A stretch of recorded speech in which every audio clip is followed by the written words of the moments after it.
Hello and welcome to My Food, My Story.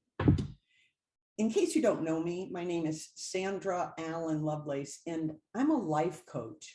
I actually guide women through a transformation journey from where they are to where they want to be. And in that process, I inform, I affirm, and inspire them to make that journey. That's what I do. And so today I'm starting a brand new series about my food, my story. And the beginning talk today is beginnings, which is an appropriate place to start. So, and if I've done this correctly, if I've set everything up properly, then you will be able to comment as we go through to bring up points or questions that you'd like me to address. And that would be my favorite if that's what happens. Now, before we get started fully, I'd like to introduce to you my friend, Michelle Viscus. Would you please wave, Michelle? Thank you. Thank you. Now, Michelle and I met in 2015 at a conference. It was a very powerful conference, and we've shared our stories about that event. It was life-changing for Michelle, but it was also life-changing for me. And in all those years since then, we're now up to 7 years, that little inkling of a possibility has been developing. And the similarities have drawn us closer together in terms of developing those ministries. So thanks, Michelle, for being here. I thought it would be great to include her because she can raise questions, or I'm going to hopefully look at her face if she says something looks like I'm not explaining something, or also if you need to, or you want to ask a question, Michelle, feel free to do that too. Okay. God wove us together, and here we are in this process. Welcome to the rest of you while we share here in my kitchen. I'm sitting actually right at my kitchen table. And I just got an emotional jolt when I said that, because this really is the beginning of that connection of food with my story. It happened, I don't know, probably 4 years ago, since that's how long I've been in this space. And the way it happened was a friend contacted me to say that there was a woman that she knew that was caught in a situation. There was a situation going on, and she needed a place to be for a couple of days. Would I be able to have her come here? And I was happy to do that.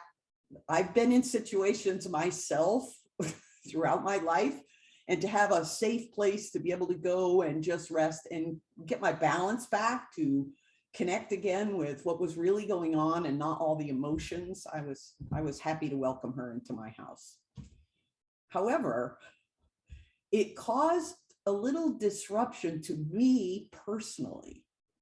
And that's because for the previous number of years, I had been eating in a strange way. Food really was just about sustenance.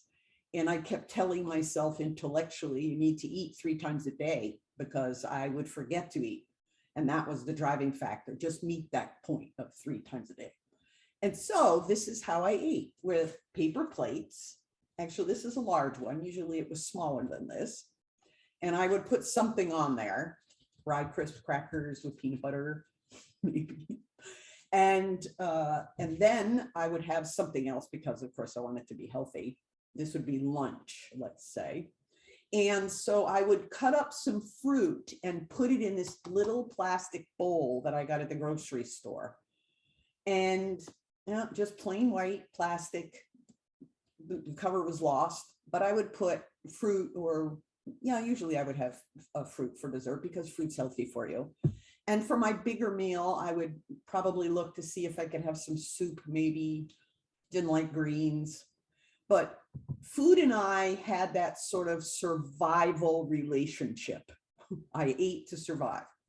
And oftentimes I would look at the clock, oh no, I haven't eaten for so long, and quickly throw something onto my paper plate, put something in my paper cup, and sit and eat, and not very long generally, because I would look at my watch, I had someplace to be, and I would jump up. And that was why the cup was so helpful, because I could take this with me in the car to go and do an errand or keep an appointment. And sometimes my paper plate would come with me too.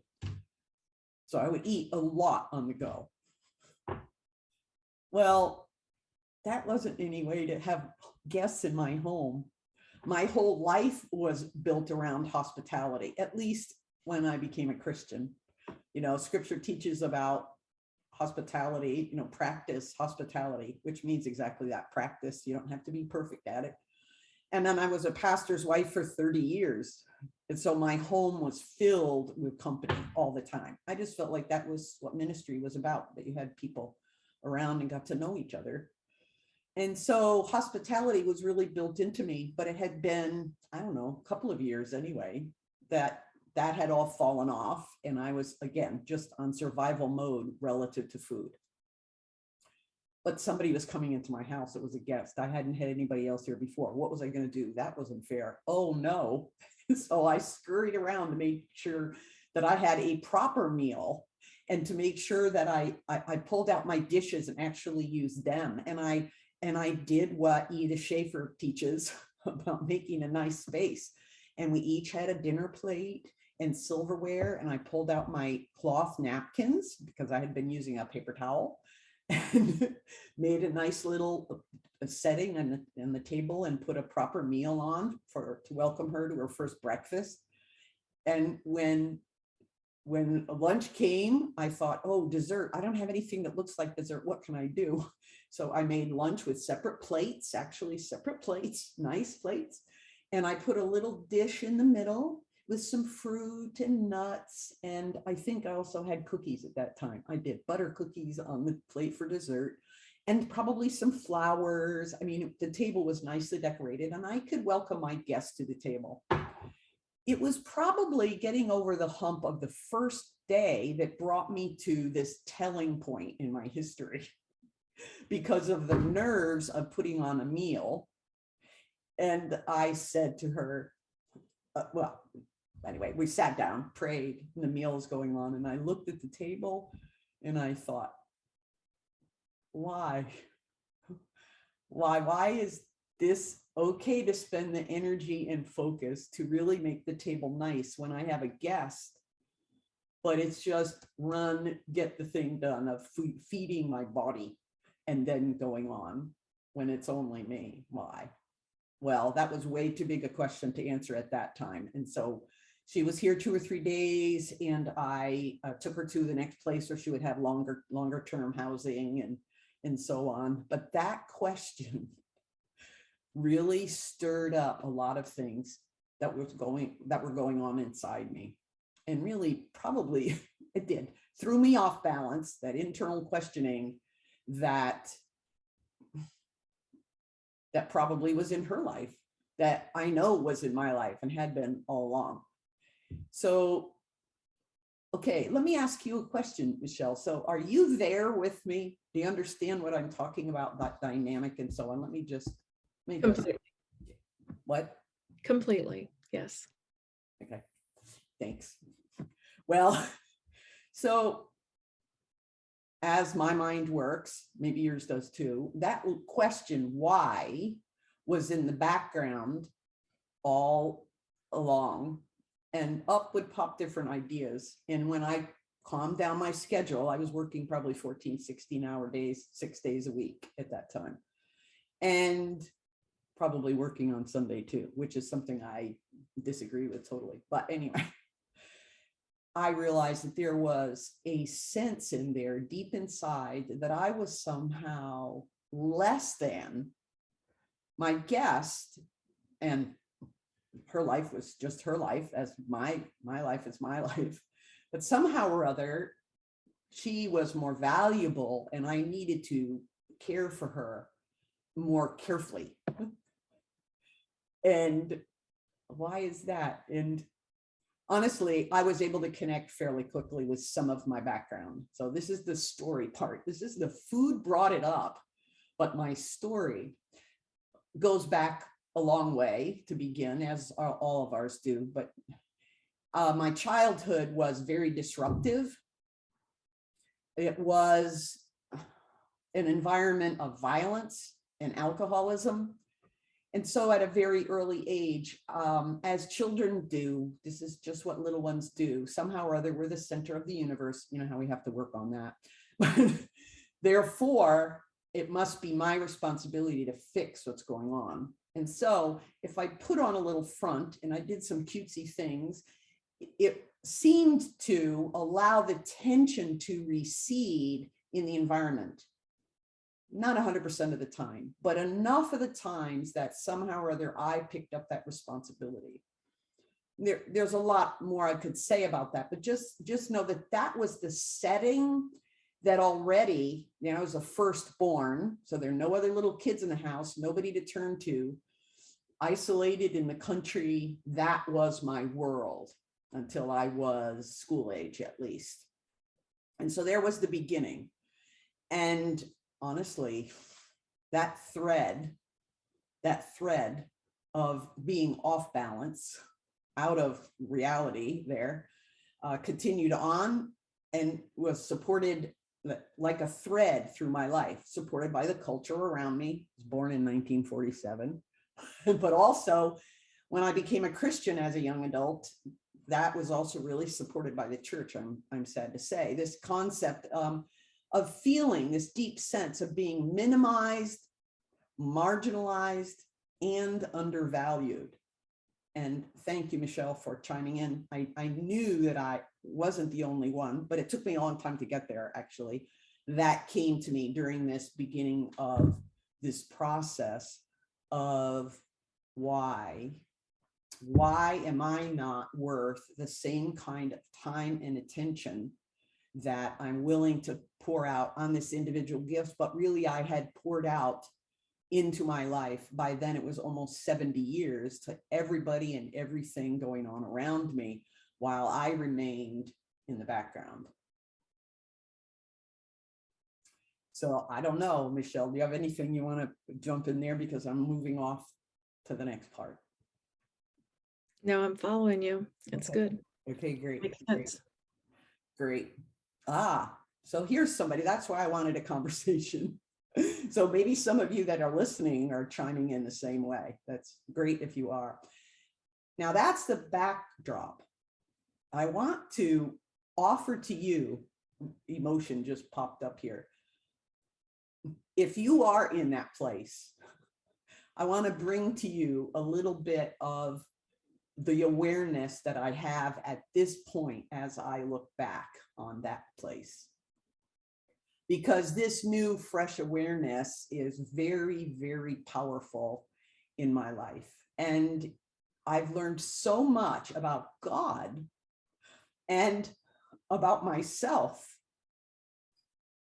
about the unique inner person, that the self, that core of who I am, that person that God designed and has a purpose for, my Ephesians 2:10 self in there, that wonderful seed that I want to share it with you. Yes, there is a lifetime of habits. There's a lifetime of lies, actually, that can tangle me up, has tangled me up.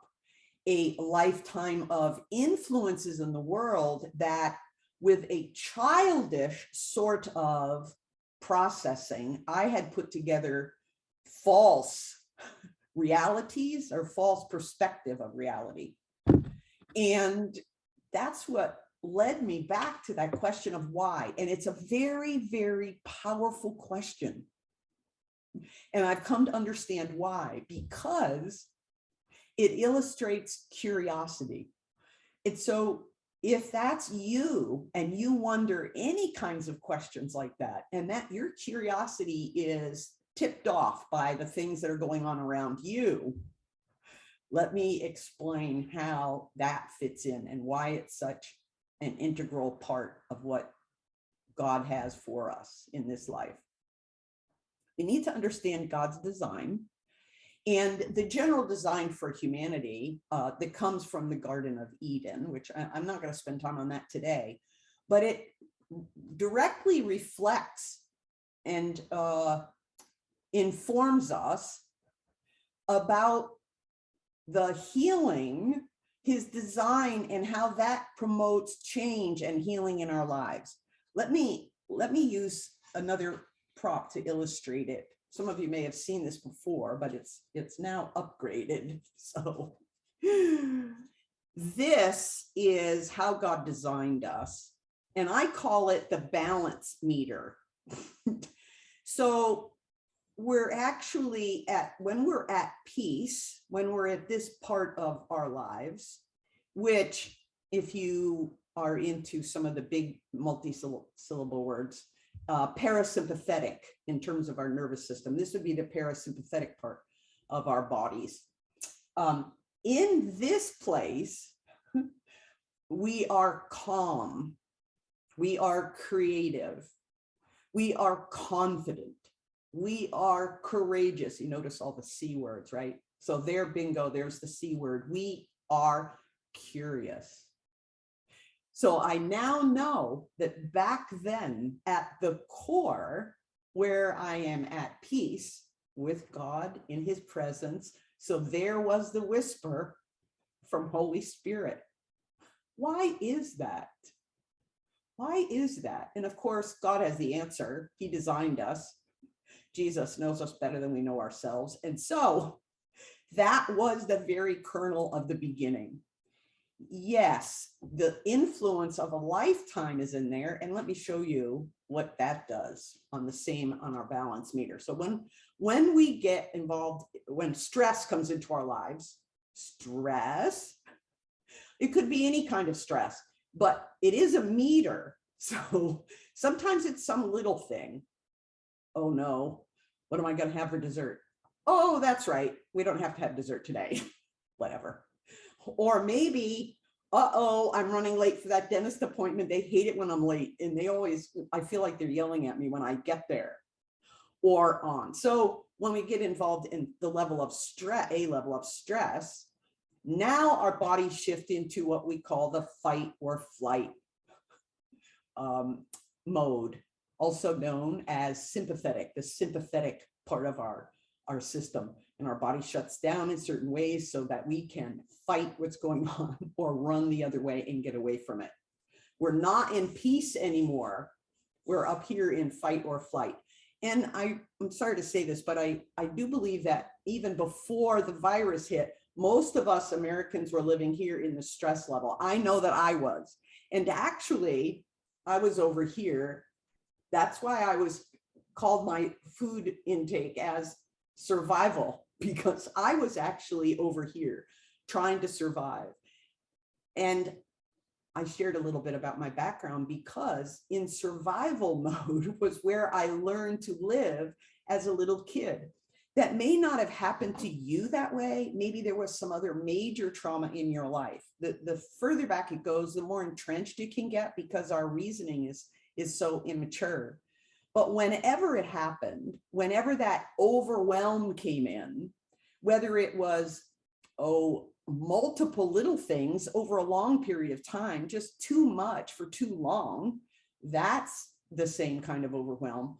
Or if it was some huge impacting shock that caused our bodies to go from peace, where we're in God's presence, and where we have all the C words, calm, and so on. And we head up over into survival mode. We're way beyond fight or flight. Now we're in freeze and fawn, where our bodies, our minds are completely disconnected. We can't figure things out. And so we look around us to sort out how should we respond. That's the fawn choice, because some people literally do just stop functioning. But if you're able to get going, that's where you get your clues about where to go and how to behave. And that is compounding on top and on top. That's where I was. I do have notes here and the notes just fell over. So, yes, that was a shock, but not a big enough one to throw me off. So when God knew that that was going to happen, and so when he built us, he built our brains with a level of plasticity, and that gets affected by all of this overwhelm that comes into our lives. On the other hand, it can also be changed because the plasticity in there continues and God comes and works in our lives. I want to encourage you in that because that's the whole point of bringing to you this information about food and my story. Because even though back in 2015, when Michelle and I met, another good reason to have you here, by the way, Michelle, where Michelle and I met, that was the first time that I released that self inside. The feisty little person that would do sort of outrageous things, and the group of women that I was with at that event welcomed me and sort of spurred me on a little bit. Do you remember that, Michelle? Yeah. I do. Yeah, you were part of that. And so I think that was also part of God's work in terms of causing her to want to rise. So 2015, here we are, 2022, and I'm experiencing a lot of that. I really want to introduce you to that topic, to that connection. God may use food in your life that way, but he may use something else. And all along now, that's the thread. Yes, there was the thread of overwhelm from my childhood through many, many impacts, influences in my life, all the way up to the present. And yet, right alongside, all the time, there was Jesus holding me, supporting me, building me up to the point where he could whisper, Holy Spirit could whisper that day and get me on this process. It may not be food for you, it might be something else. But God used that day, he used that incident, that meal to start a journey along with food. And I'm going to be sharing that with you in these next 5 sections of the series as well, about how that's been happening, how literally the neural pathways have been changing. He's been doing that in my mind, and the healing that I've had to get back my balance. So the balance meter now for me is much more here in the peace realm. Not always, of course. Like just before this, it was probably more, let me just see where it was. It was probably up here. So it's a dramatic change in my life. And Michelle, before we go, I want to say this one thing to clarify our connection. Overwhelm is the casual word for the word trauma. And actually that word is the connection between Michelle and I. And so I know that she's been following along. I wonder if you have any comments you'd like to make or questions, because I've now gone through my notes, but I want to see if I skipped something or if there's anything that would be helpful. Yeah, the one thing that I think is so refreshing that you said is the fact that our brains can be rewired. Like, so whatever system we find ourselves in, whatever like stress or overwhelm, that can be rewired. And that's a beautiful thing to know that things can change. It doesn't have to stay that way. And then the other thing that fascinates me is how even my own trauma, while it's different, my childhood trauma is not the same, it's very much linked to food, very much. And I'm working through some of that myself and understanding that, so I can already see how the way you are presenting how food rescued It did. you, that it can do the same for others. And you may not even realize my trauma is linked to food, but think about it. trauma is about survival. Food is about survival. I mean, it really is connected to keeping your body going, keeping your life going. So, but we're going to learn a different way to look at food and a different way to look at trauma. And I'm excited because I feel like I can use this insight in my own life to maybe restructure, rewire, rethink through the way I use food to survive, and instead use it in a way to put me in calm. So I'm excited to be here, and I thank you for inviting me.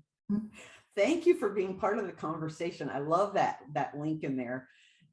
Because God knew when he created us, men and women, when he made mankind, that the fall was coming. He was already aware that was coming. And so he built us in such a way that we would be able to survive the fall in the garden, but also each of us individually, we have an out, so to speak. He's there right with us. He is for us. He is able.